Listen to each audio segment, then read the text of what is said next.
Welcome back into the mental game, where this week's guest is Dana Beers from Barstool Sports. It really took a lot for me to understand what was going on and kind of this, these fears that I had and this anxiety that I had. I never really knew what it was until someone explained it to me in therapy. And Dana opens up in this episode about his career at Barstool, where it actually started with him just being a huge fan of Barstool Sports and landing an internship. He turned that into a full-time job, plus his love for Boston sports, his love for the University of Cincinnati. But as you just heard, something he's never talked about before, and that is his battle with anxiety and panic attacks. We get into all of that and much, much more in this episode. But once again, if you're loving the mental game, please like, subscribe, rate, review, tell your family, friends, coworkers, whoever you can, as we try to help as many people as possible with their mental health. But now it is time for the next episode here on The Mental Game with Dana Beers.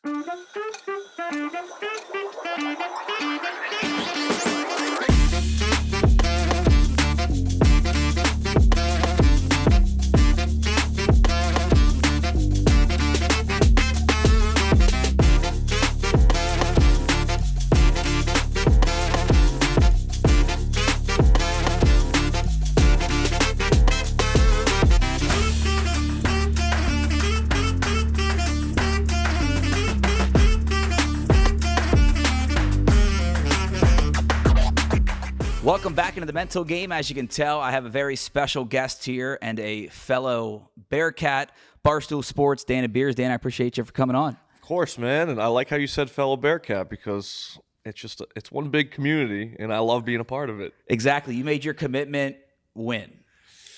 When was that? Actually, it was right around my birthday in November. So it must have been like mid-November. And I got the tattoo. I don't know if they can see it. Oh, yeah, that is – I'll be able to zoom in on the other camera, but that is ridiculous, but I love it. In person, it looks especially ridiculous. Yeah. But, yeah, that was quite a wild ride, but couldn't have made a better decision. I love the people of Cincy. Well, you're repping UC. Love to see it. I'm going to say this if you're watching on YouTube, not to shit on you, but this is kind of a little bit better of a piece. Way better. Are you kidding me? But I think this was the football team that sent me this, so shout out to them, but yours is way better. There's no argument. Oh, thanks. I love the UC pride, man, and we'll get into all that here in a sec. First question I ask everyone is, what does mental health mean to you? And people answer it in a variation, different ways, whether it's something they've been mindful of their entire life, or maybe there was a point in their career or life where they had to take better care of mental health. But actually the same thing, what does that mean to you?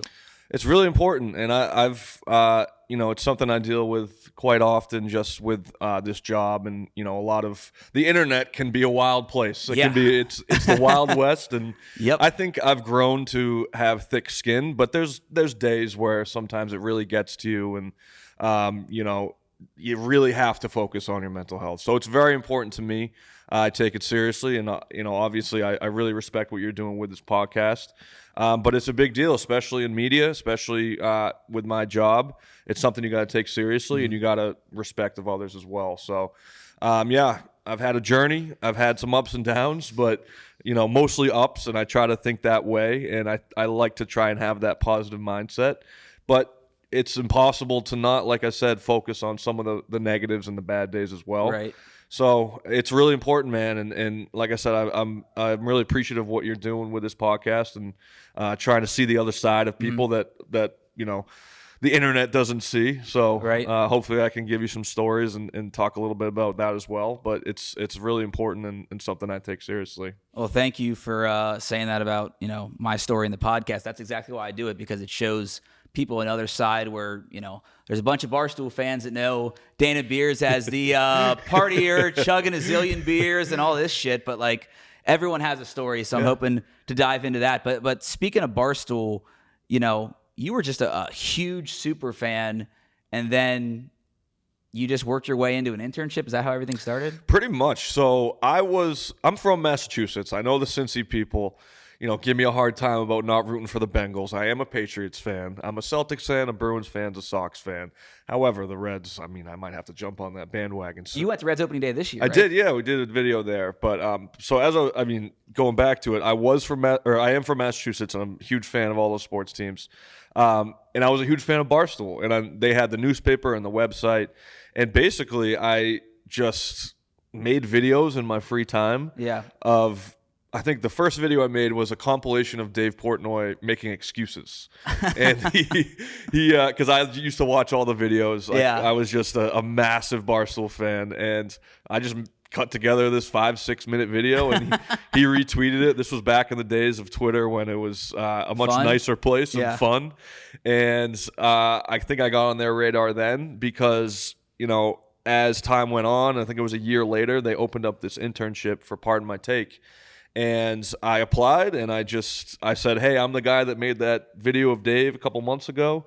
And they're like, oh, we remember you. Like, you're a fan. Yeah. And so from there, I worked for free for Pardon My Take for 3 months. And then I eventually worked myself to a contract full-time in New York. And before that, I mean, you were working a normal 9 to 5 that, from my understanding, you weren't a big fan of. It was sales, and I have so much respect for people that do sales, and it's just, I'm not cut out for it. So it was all cold calling. And for me, I pick up the phone. Thanks. I always feel like I'm bothering somebody. I'm always the one to say, oh, sorry, I don't want to bother you.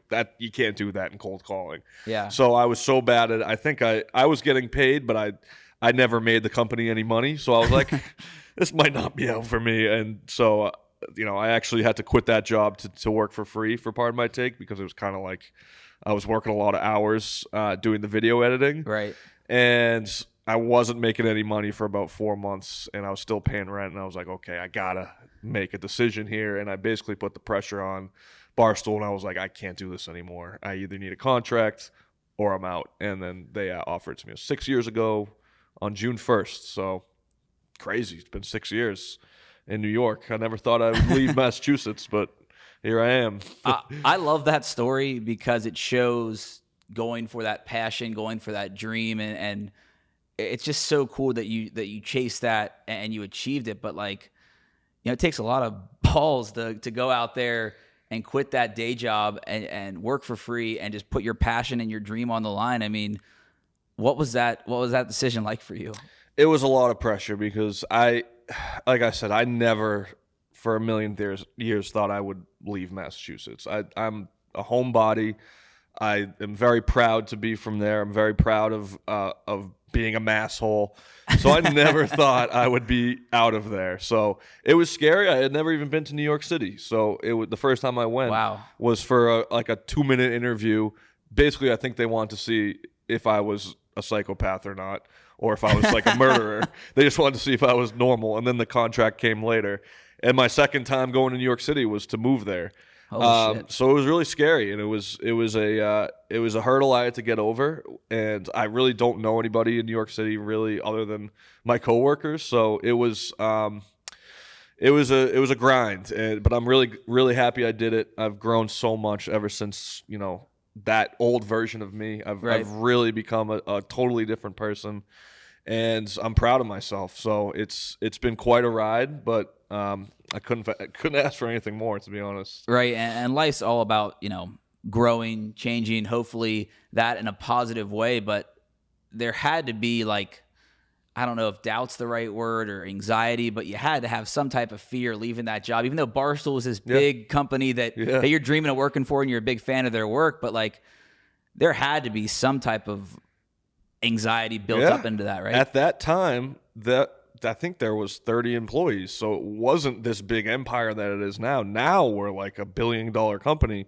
Before, there was definitely some doubt. It was like, is this going to be a long-lasting thing? Is this going to be my future? Or is it just going to be, for a year or two and then see what happens? So it was scary. And, I mean, I can't thank the people at Barstool enough for offering me the role. But I'd never wanted to leave my family. I would say 98% of my family and friends are in Massachusetts. So that part really is hard. It still is hard now because luckily it's a 4-hour train ride, which isn't that bad. But it hits me hard that, I can't be around my family and friends as often as I'd like to be. That part really kind of takes a toll where it's before I could drive 20 minutes to see my mom, just have dinner. Yeah. Now it's not that easy. All my friends, it sucks kind of seeing them grow up to be getting married and having kids and stuff, and I'm like kind of away from that. I'm in New York City. I can't see him as much.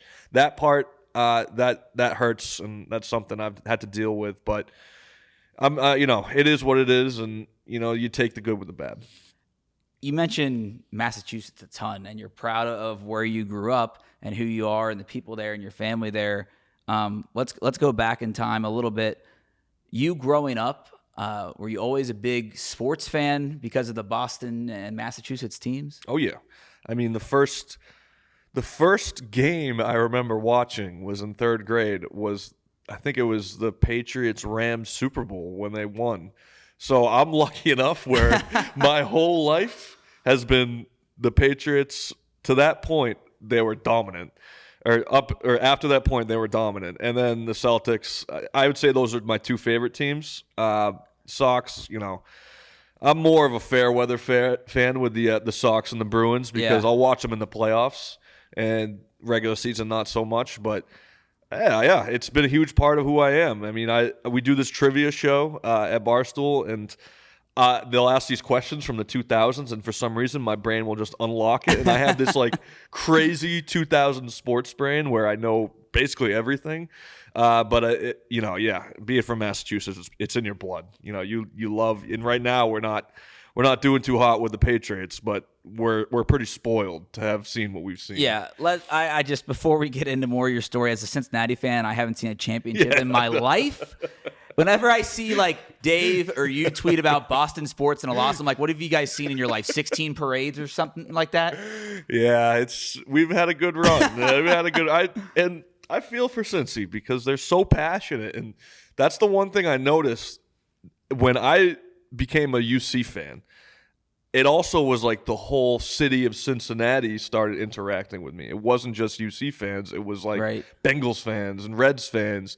And what I've noticed from them is that they're just so passionate, and they love their sports and they love their city.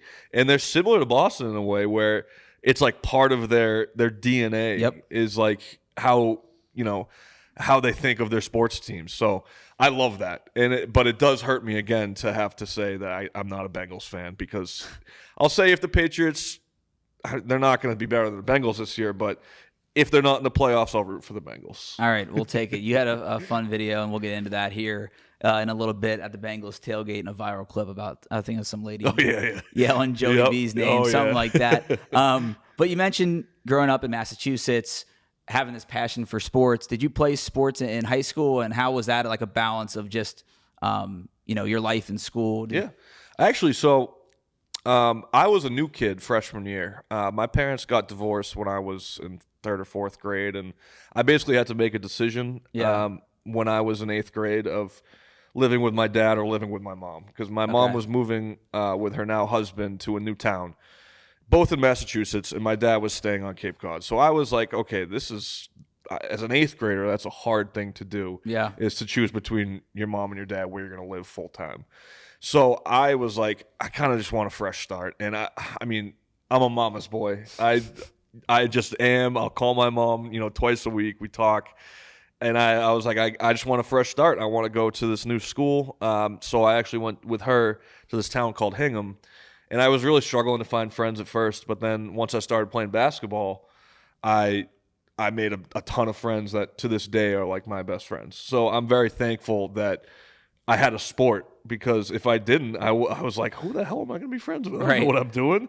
So I ended up playing basketball for 4 years, and I was a captain of the team senior year. I like to joke, but not joke. I average a double-double, but like to this day, I'll say that, and everyone's like, dude, walking bucket. Why are you talking about that? That was 12 years ago. I'm like, yeah, but did you average double-double in high school? No, I did. So, I played basketball, and then I played 2 years of football. I wasn't very good. I quit halfway through senior year because they weren't throwing me the ball, and I was stubborn. And my excuse was I didn't want to get hurt for basketball. So. Yeah. You and I were talking off camera about how the high school years, and you just mentioned it there, it was hard to find friends when you first got there. Sports helped you connect with some of your best friends. But like I said, we talked off camera about how you dealt with some anxiety in those high school years. Walk me through those ups and downs and when you discovered kind of the anxiety that you were going through. Yeah, I had never really knew the word anxiety until I was about 14, 15. And then when it was explained to me, I was like, holy shit, that's what I have. Yeah. And I've always been a generally anxious person. I'm always worried. I'm always overthinking. I'm always just, I'm never really comfortable in my skin. It's always been a struggle for me. And that kind of came to a halt, not a halt. It came to help me out. What's the word? You crashed. It crashed down on me when I was about 14 or 15. And I was dabbling, smoking some weed. And, my problem is, even kind of to this day, like I overdo things when I'm either drinking or whatever. And when I was smoking, I would just get really fucking high, like very high. And one day before school, I smoked like a Coke can or something. And I just kept smoking. I'm like, I want to get higher. And I went to school and all of a sudden I started freaking out. Like the walls were closing in on me. I couldn't breathe. Like, I didn't know what was happening, but I had to sit through this 7-hour school day. I couldn't go home and tell people that I had smoked a bunch of weed before school. And then I had a basketball game after school. So it was like, I have to be there. And then I held that in for a couple of days. I was like, what the hell just happened? What was that? And then I smoked weed again, and it was in my head that this was going to happen again. And I took like 2 puffs, and then I had a panic attack. That's when I learned what it was. The next day I told my mom, I was like, I don't know what happened, but I have to tell you something. I smoked some weed, and I felt like the world was caving in on me. And she explained to me what anxiety was. It runs in our family, and that panic attacks run in our family. And I felt like everything was dark, and everything kind of felt, bleak, and I didn't know what to do. So we went and saw a therapist, and we went to this inpatient facility, which kind of, I'm a sophomore in high school. I'm like, I felt so kind of just not like an outcast, but I was embarrassed. I'm like, I'm missing a week of school to go to this place that I don't understand it. I don't know what's going on with me. I couldn't get out of my bed. Mm-hmm. And they put me on Zoloft after some conversations. And basically since then, I've been on and off of medication for the last 12 years. Mm-hmm. But it really took a lot for me to understand what was going on, and like kind of this, these fears that I had and this anxiety that I had. I never really knew what it was until someone explained it to me in therapy or at this inpatient place. And since then, I've had a lot of ups and downs. It's gotten a lot better, I would say, with time and understanding. But that was the darkest moment of my life, was being there and not knowing what the future would hold. And it's just scary, man. It's just scary. And that was 15 years ago, so I've come a long way. But that was kind of the beginning of my understanding of who I am and my dealing with anxiety. Mm-hmm. But, it is what it is. And we have really good days. You have really bad days. But for the most part, I'm really happy. So that was just a time in my life that kind of molded me to get where I am now and to understand who I am. Well, thank you for sharing that, because that's, a lot to unpack and to tell your story. And you and I, we have a similar story. I was 27, 28, when I checked into a mental health hospital because I was suicidal and dealing with a lot of depression. But I can't imagine doing that at 14, 15 years old. Do you just remember checking in and what those first few hours were like?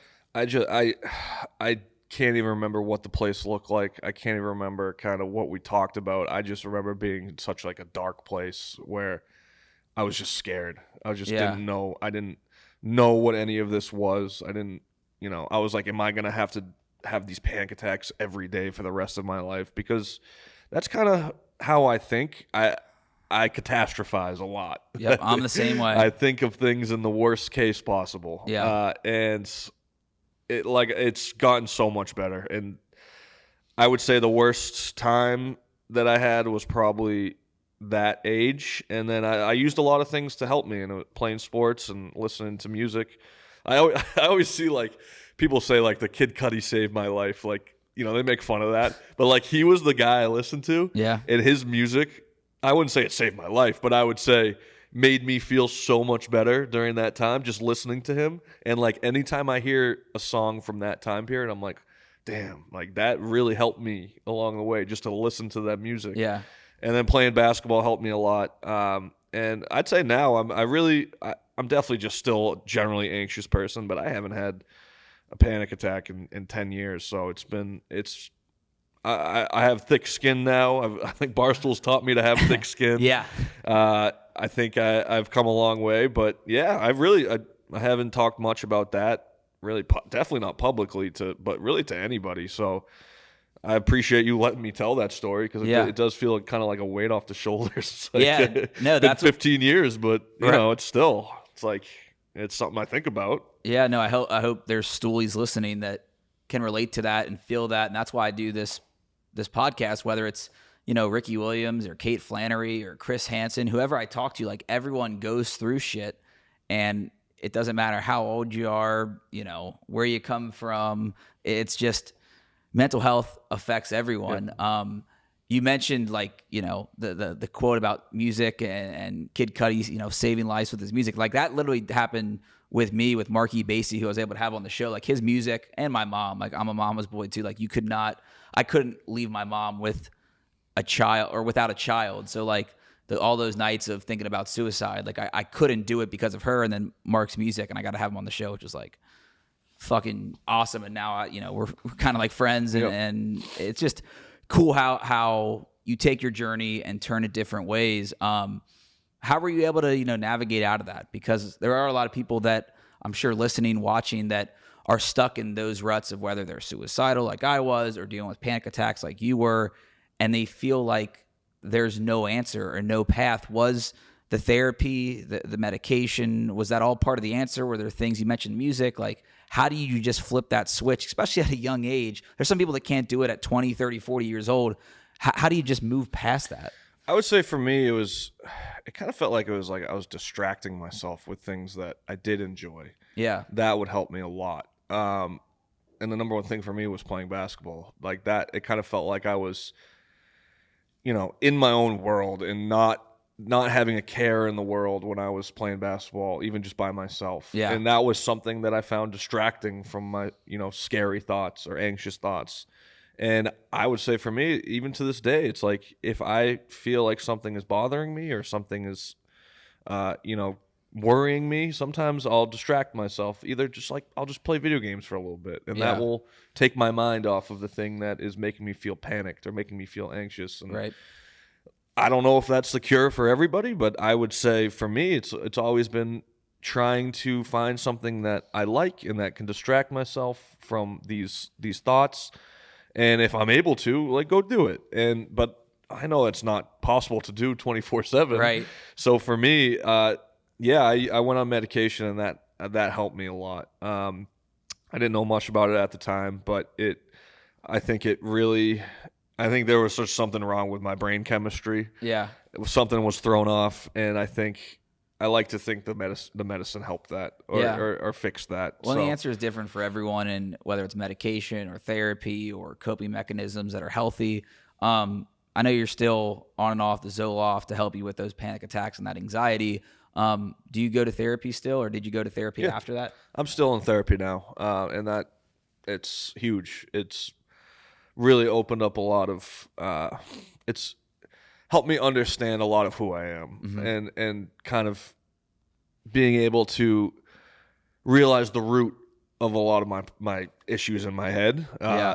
I've learned through therapy, and I still go to this day. And I mean, I have the best therapist I could ask for. She's been, so helpful in just helping me understand who I am and what's the cause of a lot of my problems. So yeah, therapy. I think a combination of both of those have helped me to really, I'm a happy person. Yeah. So to help me get there. Yeah, therapy is a big key, and I can't recommend it enough. It does. Sometimes you got to shop around, find the best therapist for you. But I always say, keep in mind too, is that feelings, in that moment, they feel like, it's the end of the world, or that you're really depressed and sad. But feelings are just temporary. Yep. and they come and go, and you just got to figure out a way to balance it. So the therapy, medication, doing things you love, it really helps. Staying on the mental health side of things, though, Barstool, you get that job and things grow and you become, Dana Beers and have a bigger following. And I think before, Barstool, and they still get it some, but like there was a lot of hate on social media, and now, you're dealing with that personally sometimes. Is it hard to not look at some of the negative comments? It's impossible, I would say. Yeah. For me, I started off as behind the scenes, and I was always, I didn't have to read comments because no one knew who I was. Right. And eventually I grew to be this personality, and obviously it's kind of I wouldn't say it's an act, but it's a little bit of a bit. It's a bit, and it's like, I put on for the cameras. Yeah. Like, that's not who I am 24/7. I was actually talking to my girlfriend about this yesterday. I was like, who did you think you were when we first started talking? Like, who do you think I was? Like, did you think I was this loud, obnoxious person? And she's like, no, but I mean, I could see how people would think that. But it's tough because you get so many positive comments. You get so many people, praising you and liking what you're doing. But if you get one negative thing, that's all you can look at. Right. And that's how I operate. And I think that's a lot of people at Barstool, they have trouble with that as well. Well, they'll do something great, and people will love it. But if there's a couple people that have a couple bad things to say, you gravitate towards that, and it's just natural. Mm-hmm. And that can get under your skin quick. And for me, I used to be obsessed with my followers and seeing my growth and reading comments. And we have like obviously the website with comments, and I would always be scrolling and seeing what they had to say to me. And I used to be obsessed with it, and it was really, really bad for your mental. And now I've learned that if you can kind of do your best to look away and just do your thing and post your stuff and just let it be, but that's impossible. And when you're a content creator, you want feedback. You want to hear what people think of what you're putting out.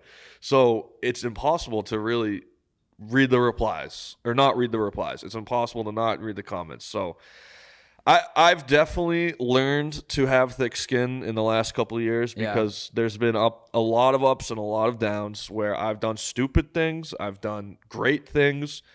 I've made great content and I've made awful content. So I've learned to kind of, I can take jokes. Right. I can definitely take jokes, but it's the ones that kind of attack you. Attacking one, though, the attacks those are the ones that get under your skin. Like, if you come out here and you want to call me like fat or whatever, like, I don't care. Like, that's fun. Like the things that I think are funny, or when you like make fun of my appearance, like that I don't really care about that. But if you say something that I'm like, somebody the other day said that I'm gonna turn yellow because I'm an alcoholic, and I'm like, dude, just because my alter ego is enjoying having beers, I'm an alcoholic now. Yeah. That's like that got under my skin. Gotcha. Like, get the fuck out of here. Like, so it's hard. It's I would like to think I have thick skin, but there's definitely things that can annoy you. Yeah, no, I can relate to that too. It's just you try to not look at the comments that are bad or messages. I mean, working in TV, you used to get emails. Like, I know, like most people listening still, like, they would never send an email in, but like, whoo, man, you get some comments like commenting on the way you talk, your shirts, your takes on sports. Like, it's crazy. But you get the dream job at Barstool Sports, and like your journey started in, you said 2017 there? Early 2017. Early 2017, but it's been a dream these past few years for you to work at Barstool. And one of the biggest things was the college tour where you picked Cincinnati, and that's your lifelong fandom now. Walk me through that experience, because that was so fun to watch you and Glenny Balls travel the country and, I mean, get drunk and really just relive the college years, honestly. Oh, yeah. I mean, well, I will start by saying this. I'll never complain about my job. I have the best job in the world. So you're going to complain about traveling the country and getting drunk? Never. I'll never complain about that. I'm just more talking about the comments and stuff. It's like, if that's the worst thing I got to deal with, right? I got a good life. Yep. So yeah, I mean, it really just started when I was doing the stream for our iCasino, and somebody asked a question in the chat, in the Twitch chat, just being like, "Who do you root for?" And I was like, in college, and I was like, I don't really, nobody. I used to be a massive Boston College super fan when I was like 7th, 8th grade. Yeah. Back when they had a great basketball team, they had Matt Ryan playing quarterback, and then everything just fucking submarine. And I didn't stick with them. I gave up. I mean, whatever, call me a coward if you will. Nice diehard fandom. Yeah. I stopped paying attention to Boston College, and they've just never been good ever since. And basically, I was like, in the chat, people just started saying a bunch of colleges. And we had a guy working our social media that night, and he came up with a graphic with 16 of the schools that I had mentioned. Yeah. Cincy was on it. Whoever the Cincy person is that wrote in, shout out to you, because you've changed my life. Yeah, exactly. I don't know who it was. We got to find him. I mean, you and I both have a big Cincy following, so we'll figure it out here after this podcast, I hope. So basically, from there, I started making like small videos, just saying, like educational videos about each school. I think the one for Cincy, I said like, notable alumni were Kevin Euclid and Lance Stevenson. And like, it was just, I was like, the only thing I remember Cincinnati for is Yancey Gates punching that dude in the face. And so I would make these videos, and then eventually our sales team was like, if you want to start going on like a tour of these, tailgates and do some interviews with people, we'll sponsor it. Shout out Pink Whitney. And you can bring Glenny balls, and you can go to all these college football games. And you're like, fuck yeah. Fuck, okay. You kidding me? And I'm way too old to be going to colleges and doing, going to bars. So I was like, I just want to go see the tailgates. I want to just talk to the people. It doesn't matter what age I'm talking to. I want to get a feeling of all these schools that I'm visiting. Yeah. So we went to tailgates at each of them. I think it was Cincy, Texas Tech, Michigan State, and South Carolina, and we threw in LSU too, that was just for fun. Oh my God, LSU is awesome. I used to, for people that are listening that know my story or don't, I used to cover LSU, so like reporting on. We went to LSU Bama, so shit, it was. I've done 2 of those games, and it's as a reporter, and it's just so much fun. Yeah, so we just threw in LSU just because we wanted to go to an LSU game. They weren't even on. Did you go to Tigerland afterwards? Yep. Okay. Fred's. Yeah. Oh yeah. Yeah, I had a lot of nights at Bogies, Fred's. I mean, I was too old at the time too, but go ahead, my bad. And then by far the most fun I had was Cincinnati, and I try to explain it to people. It was homecoming, and they didn't even win they should have crushed whoever they were playing. Yeah, South Florida, I think. But they only won by like a field goal or something. But the experience I had, I don't know how to explain it or put it into words. I had the most fun day of my life. I tell people that to this day, the most fun I've ever had in a single day. We went to we did interviews with you and Tony, and we played like beer pong right there, and it was just, we had like 5,000 people at that Bearcat bash on Short Vine. It was awesome. We went to a couple tailgates, and then we went to the game, and they just let us down on the field and let us shoot the cannons, and it was just the most fun day I've had in my entire life. And I was like, how do I deny that? How do I not think about that when I'm making this decision? And I'm not cocky enough to think that people actually really gave a shit where I chose, but right.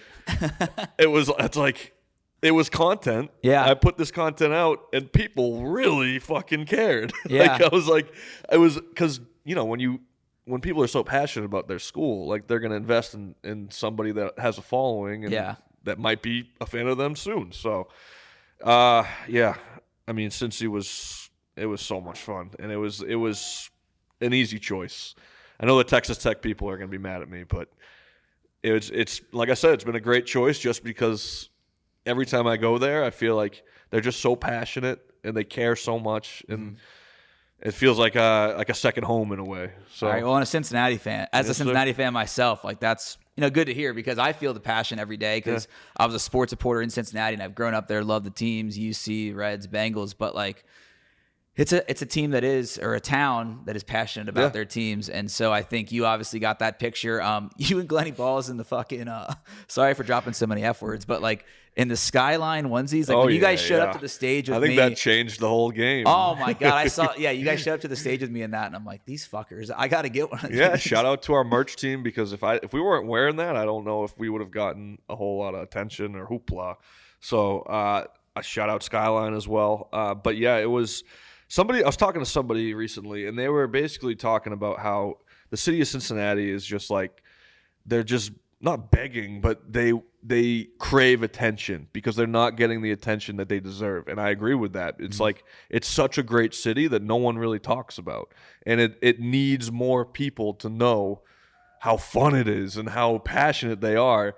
And when they have someone, I mean, again, I'm not delusional. I don't think I'm Dave Portnoy, but when they have somebody that has a following, and especially at Barstool, it's a lot of people know it, that embrace that and that do talk about the city, like they're going to get excited and they're going to get fired up. So that's why whenever I go there, it's like people, ask for pictures and stuff, and I'm like, I'm a nobody, but they'll treat me like I'm a king. I didn't agree with you being a nobody, but like I get the point you're trying to make. But they treat me like I'm a king, and I'm like, all right, yeah, I see you guys just you love being embraced. And that's how it should be, because I've learned so much about Cincy, and I had no idea about Cincinnati before the year ago. You probably thought, well, not the biggest city. Bengals have never really won, and that's pretty. And Skyline Chili, people talk shit about. It's pretty much all you had, right? Yep, that's all I knew, and I was so wrong. So that's why I challenge people to give it a try, and you just take a visit and